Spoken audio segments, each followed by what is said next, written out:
கங்கை. இது கங்கைனா கங்கை இல்லை, அலகாபாத்தில் கங்கா, யமுனா, சரஸ்வதி 3 நதியும் சங்கமமாகி இங்கே வர்றது. இங்கேருந்து கல்கட்டாவில் போயிட்டு கல்கட்டாவில் கங்கை இதில் வந்து கடலில் கலக்குது. இன்னொன்று, கங்கைக்கு எந்த நதிக்குமே இல்லாத ஒரு புண்ணியம் என்னன்னா, பகீரதன் தவம் பண்ணுறார். தவம் பண்ணி கங்கையை வர வைக்கிறார். கங்கை வந்து பூமிக்கு வரும்போது ரொம்ப உக்கிரமாக வராங்க.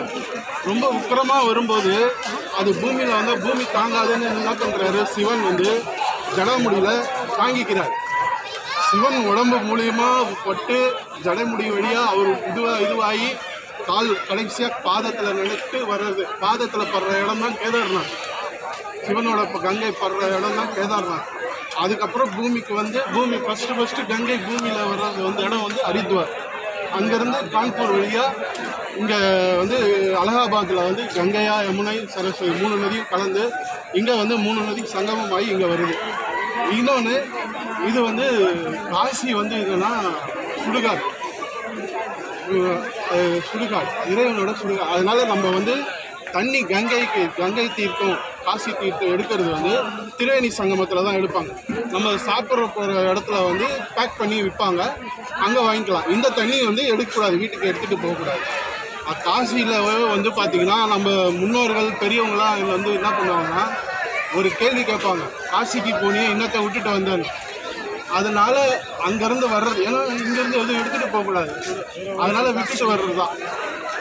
என்ன கேட்டால் ஏதாவது ஒரு இலை, இது இப்போ வந்து நாளைக்கு வந்து கயாவில் தர்ப்பணம் பண்ண போகிறோம், இலை, பழம், காய் விட சொல்லுவாங்க.